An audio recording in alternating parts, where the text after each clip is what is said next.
हाँ तो students, heading आपने डाली होगी ऊपरी परिबंध। तो इसमें लिखेंगे एक अनुक्रम एक्शन। जैसा कि हमने बताया आपको, अनुक्रम के अकॉर्डिंग डेफिनेशन का डिस्कस कर रहे हैं, ना कि सेट के अकॉर्डिंग। इसमें लिखेंगे एक अनुक्रम एक्शन ऊपर से परिबद्ध कहलाता है।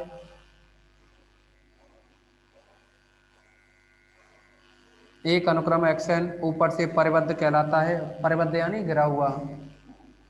ऊपर से परिबद्ध कहलाता है यदि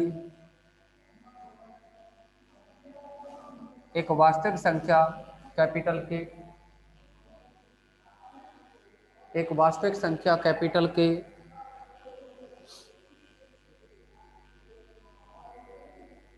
एक वास्तविक संख्या कैपिटल के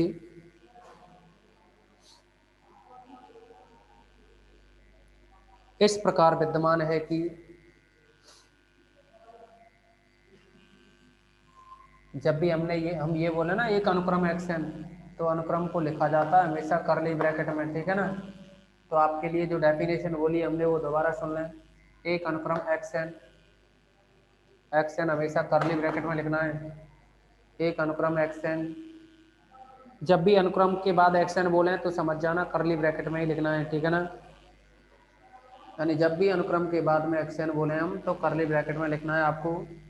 तो इसमें दोबारा से सुनना है। एक अनुक्रम एक्शन ऊपर से परिबद्ध कहलाता है यदि एक वास्तविक संख्या कैपिटल की एक वास्तविक संख्या कैपिटल के इस प्रकार विद्यमान है कि इस प्रकार विद्यमान है कि ये जो एक्शन है, एक्शन का मतलब इस अनुक्रम के जितने भी पद हैं वो सब के सब कैसे हों, कैपिटल के से छोटे हों, कैपिटल के से छोटे हों।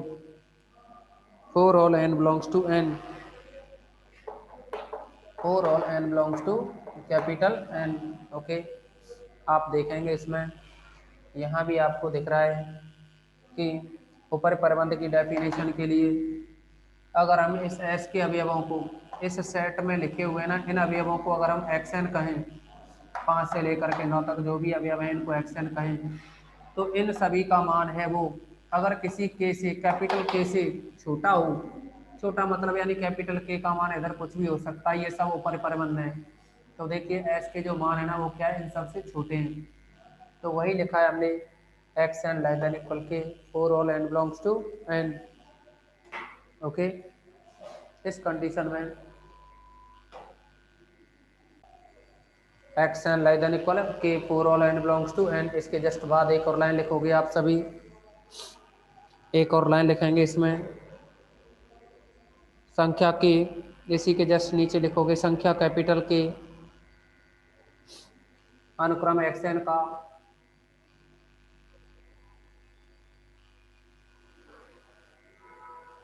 संख्या कैपिटल के अनुक्रम एक्शन का ऊपर परिबंध कहलाता है।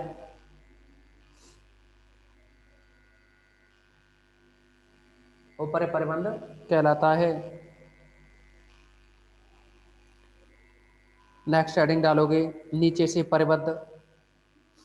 देखो ये जो अनुक्रम एक्शन है ना, इस अनुक्रम एक्शन के जितने भी पद है ना वो एक संख्या के से क्या है, छोटे हैं, छोटे हैं, छोटे। इसका मतलब है ऊपर से परिबद्ध हो गया। ऊपर से ये जो अनुक्रम है ना, ये जो अनुक्रम है ऊपर से क्या है, परिबद्ध हो गया। मतलब अब एक्शन के जो मान है ना इसके से बड़े नहीं हो सकते, छोटे ही हो सकते हैं। तो ऊपर से तो ये गिर गया, ऐसे ही क्या है नीचे से परिबद्ध। तो हेडिंग डालोगे आप नीचे से परिबद्ध, और इसमें लिखेंगे नीचे से परिबद्ध में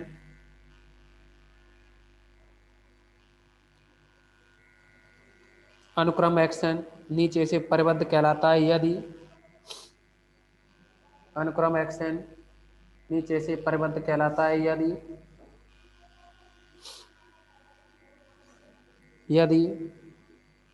अनुक्रम एक्शन का सॉरी अनुक्रम एक्शन नीचे से परिबद्ध कहलाता है यदि एक वास्तविक संख्या स्मॉल के एक एक वास्तविक संख्या स्मॉल के एक वास्तविक संख्या स्मॉल के इस प्रकार विद्यमान है कि इस प्रकार विद्यमान है एक वास्तविक संख्या स्मॉल की इस प्रकार विद्यमान है अब के स्मॉल बनाना है आपको। इस प्रकार विद्यमान है कि x n greater than equal k for all n belongs to N, x n greater than equal k for all n belongs to N,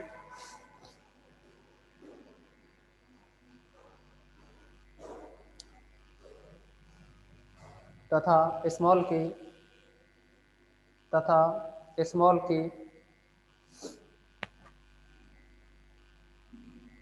के अनुक्रम एक्स एन का निम्न परिबंध कहलाता है,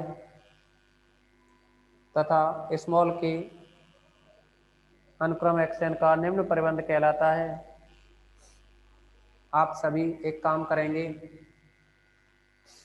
ये जो हमने लिखा रखा है ना करली ब्रैकेट में 5 6 7 8 9 एस लिख दिया इसको, 1 2 3 4, हाँ हो सकता है इधर अभी 0 भी आ जाए, -1 भी आ जाए, -2 भी आ जाए, कितने भी चल रहे हो इधर, तो इन सभी को निम्न परिबंध ऐसे ही लिखोगे।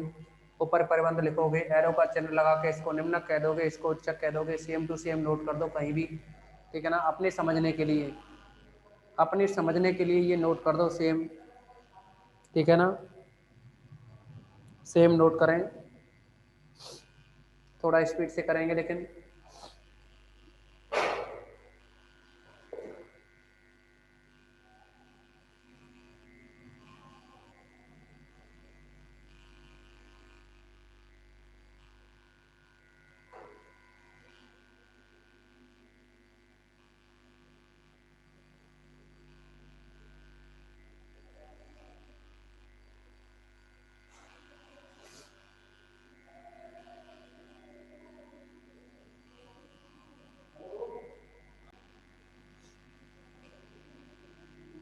नेक्स्ट हेडिंग डालोगे इसमें,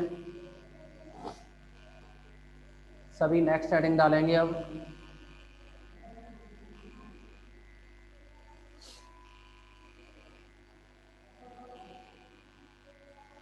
और उसमें लिखेंगे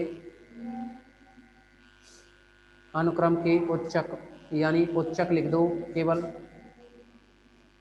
अनुक्रम का उच्चक, और इसमें लिखें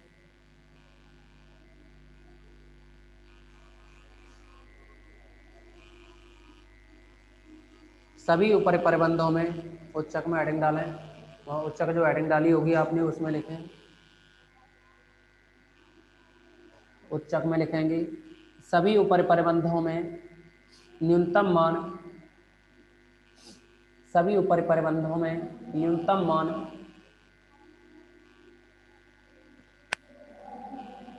सभी ऊपर परिबंधों में न्यूनतम मान अनुक्रम एक्शन का, अनुक्रम एक्शन, तो एक्शन करली ब्रैकेट में होना चाहिए,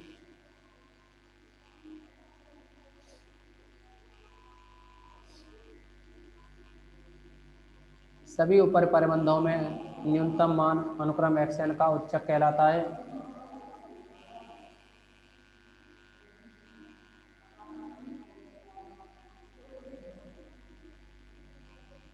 और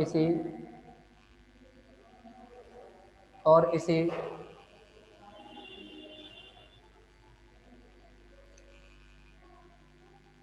ऊपर परिबंधों का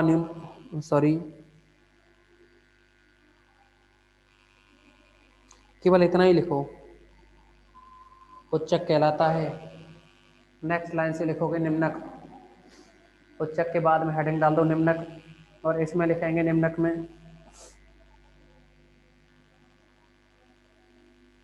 में लिखोगे सभी ऊपर निम्नक में लिखो सभी निम्न परिबंधों में, सभी निम्न परिबंधों में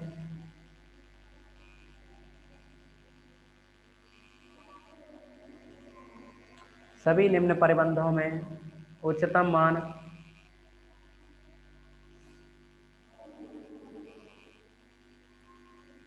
अनुक्रम एक्शन का, अनुक्रम एक्शन का निम्नक कहलाता है।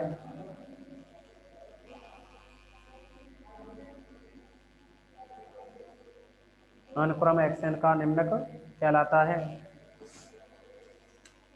तो ये तो हो गई अनुक्रम के उच्चक और निम्नक की डेफिनेशन।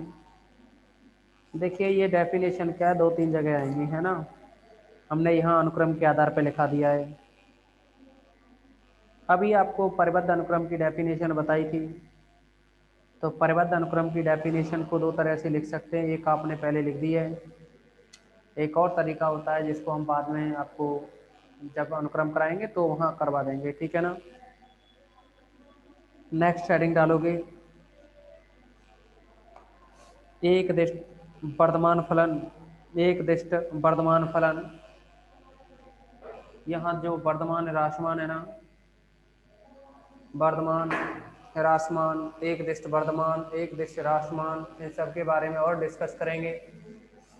कुछ नहीं है इनमें से पूछा कुछ नहीं जाता, उच्चक निम्नक की डेफिनेशन जरूर पूछी जाती है, बाकी का अभी तक जितना भी लिखाया है कुछ भी पूछे जाने लायक नहीं होता है, लेकिन इनके बारे में जानकारी होना जरूरी है आपको, अन्यथा आगे सवाल नहीं कर पाओगे, ठीक है ना।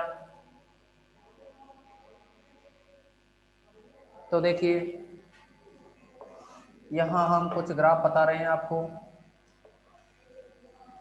एक तो ग्राफ इस तरह का बना दिया हमने, और या फिर किसी भी तरह से बना सकते हो।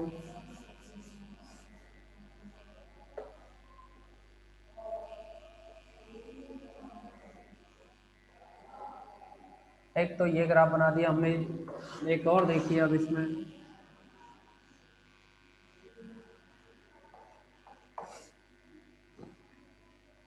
ये दूसरा ग्राफ, ये तीसरा ग्राफ है, और ये चौथा ग्राफ है। अब आप इन चारों ग्राफों में समझेंगे, मान लीजिए ये x1 पॉइंट है, ये x2 पॉइंट है, अगर x1 का मान देखो, x1 पहले आ रहा है, x2 बाद में आ रहा है, तो इधर जाएंगे x अक्ष के मान बढ़ते जाते हैं ना। तो देखिए यहाँ अगर x1 छोटा है x2 से, और f ऑफ x1 का मान छोटा है या बराबर हो f ऑफ x2 से, तब तो ये वर्धमान कहलाता है। और ऐसे ही यहाँ देखेंगे,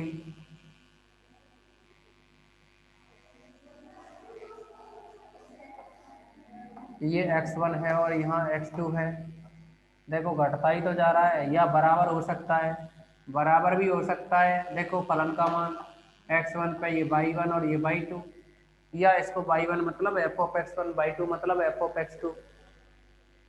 तो देखिए अगर x1 का मान छोटा हो x2 से,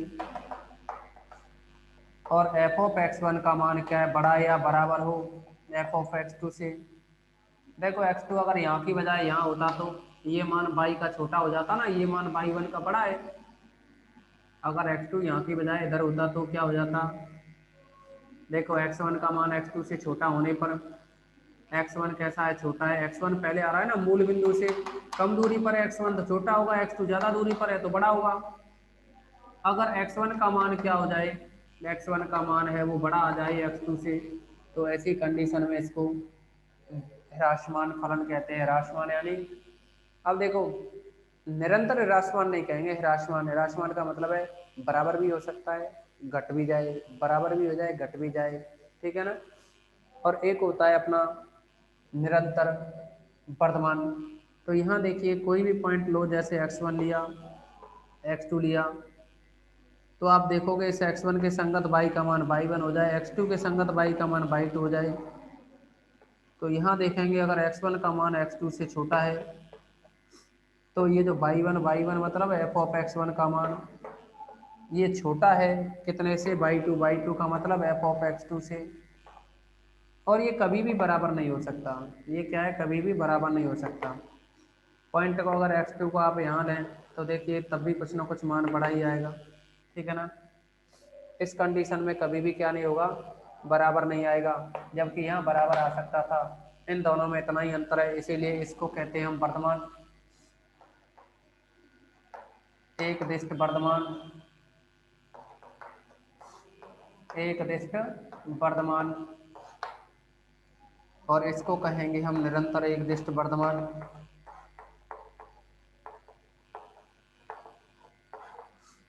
निरंतर एक दिष्ट वर्धमान,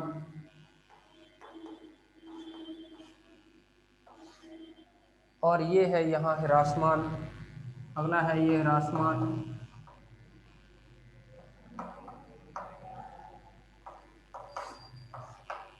या आप इसको एक दिष्ट ह्रासमान पढ़ सकते हो। आप एक दिष्ट ह्रासमान जिसमें कि x1 का मान छोटा हो x2 से, तो f ऑफ x1 का मान क्या है, बड़ा या बराबर हो जाए f ऑफ x2 से। और ये है अपना, मान लीजिए यहाँ x1 है और यहाँ है ये x2। तो देखिए इधर क्या है, ये x1 पे फलन का मान लीजिए f ऑफ x1 हो या y1 कह सकते हो। x2 पे फलन का मान कितना हो, ये f ऑफ x2 हो। आप देखोगे x1 पहले आ रहा है, x2 बाद में आ रहा है, यानी x1 का मान छोटा है ना x2 से।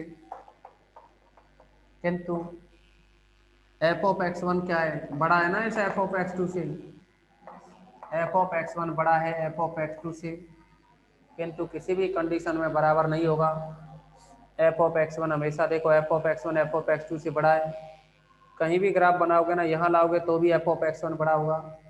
किसी भी कंडीशन में क्या नहीं होगा, ये बराबर नहीं होगा। तो ऐसी कंडीशन में इसे निरंतर एक दिष्ट राशमान कहते हैं। निरंतर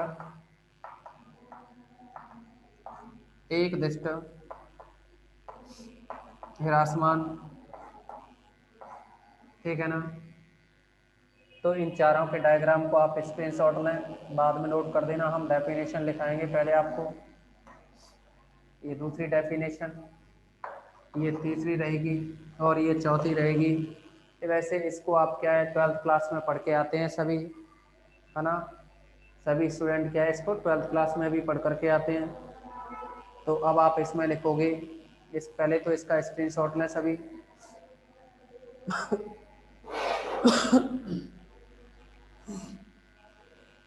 आप सभी स्क्रीनशॉट लो इसका।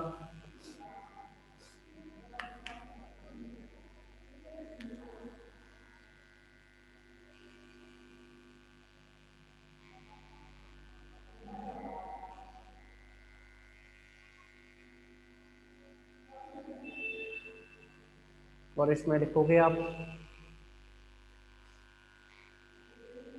पहला पॉइंट डालेंगे एक दिष्ट वर्धमान फलन। एक दिष्ट वर्धमान फलन,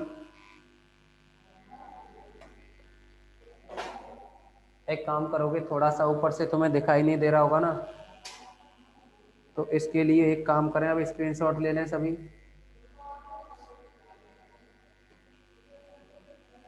है ना। एक बार आप स्क्रीनशॉट ले लो इसका, एक दिष्ट राशमान का। ले लिया ना।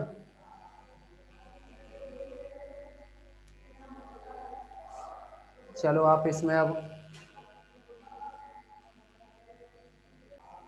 लिखेंगे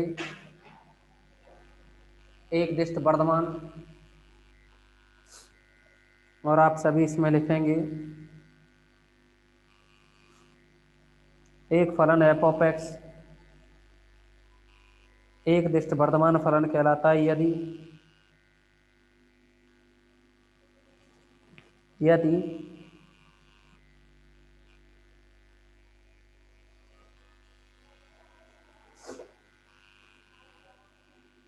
यदि x1 less than x2 implies f of x1 less than f of x2।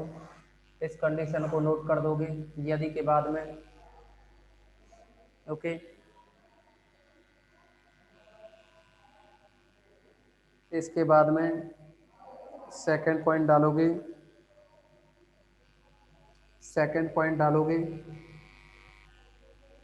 निरंतर एक दिष्ट वर्धमान फलन। सेकंड पॉइंट रहेगा इसमें निरंतर एक दिष्ट वर्धमान फलन।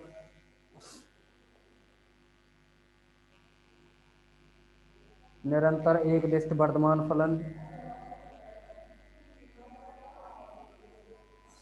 और इसमें लिखोगे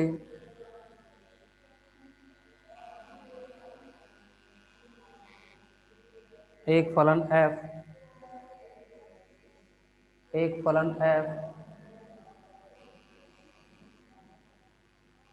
निरंतर एक दिष्ट, निरंतर का मतलब होता है लगातार से, एक फलन f निरंतर एक दिष्ट वर्धमान फलन कहलाता है।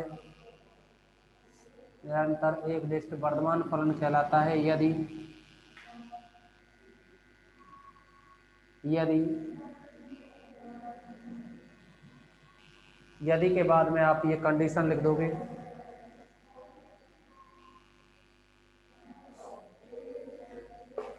यदि के बाद में ये कंडीशन लिखोगे, x1 less than x2 implies f of x1 less than f of x2। Okay,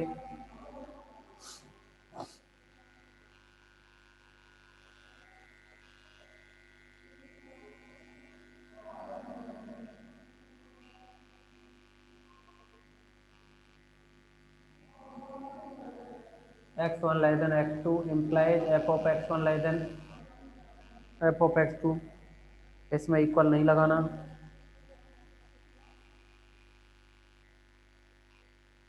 next heading डालोगे, नेक्स्ट हेडिंग डालोगे निरंतर एक दिष्ट राशमान फलन, सॉरी पहले हेडिंग डालोगे एक दिष्ट राशमान फलन, एक दिष्ट राशमान फलन, एक दिष्ट राशमान फलन,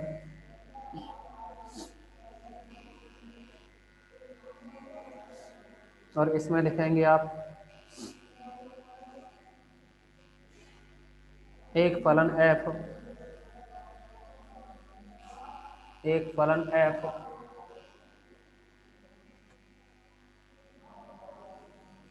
एक दिष्ट राशमान फलन कहलाता है।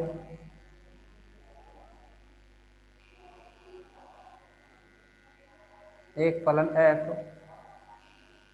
एक दिष्ट राशमान फलन कहलाता है यदि यदि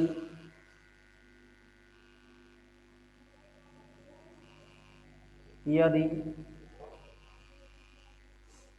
यदि के बाद में आप ये कंडीशन लिख देंगे, x1 less than x2 implies f of x1 less than f of x2। Okay,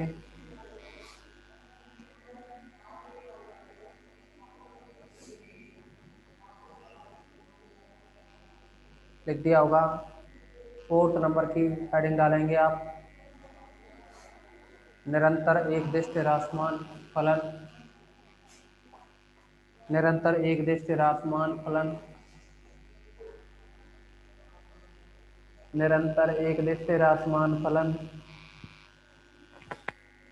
निरंतर एक दिष्ट राशमान फलन। इसमें लिखेंगे एक फलन f, एक फलन f, एक फलन f निरंतर एक दिष्ट, निरंतर एक दिष्ट, एक फलन f निरंतर एक दिष्ट राशमान फलन कहलाता है। निरंतर एक दिष्ट राशमान फलन कहलाता है, राशमान फलन कहलाता है यदि यदि यदि के बाद में ये फोर्थ कंडीशन लिखेंगे, यदि x1 less than x2 implies f of x1 greater than f of x2।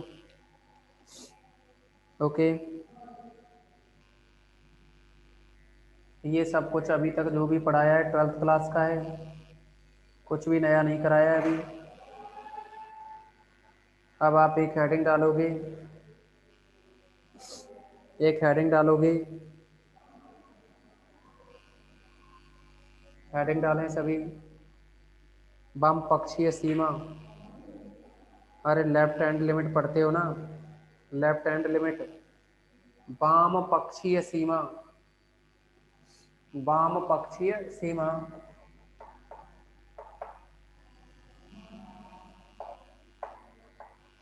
वाम पक्षीय सीमा।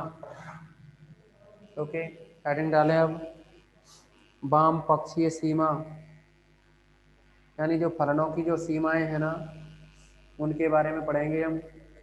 एक तो होती है वाम पक्षीय सीमा, जिसे लेफ्ट हैंड लिमिट कहते हैं। दूसरी होती है दक्षिण पक्षीय सीमा, जिसे राइट हैंड लिमिट पढ़ेंगे। लेफ्ट हैंड लिमिट यानी जिसको शॉर्ट में बाईं सीमा कहें और दाईं सीमा कहें। लेफ्ट हैंड लिमिट को बाईं सीमा, राइट हैंड लिमिट को दाईं सीमा। ठीक है ना। इनके बारे में हम अगली मीटिंग में पढ़ेंगे। ओके, आज की इस मीटिंग में बस इतना ही।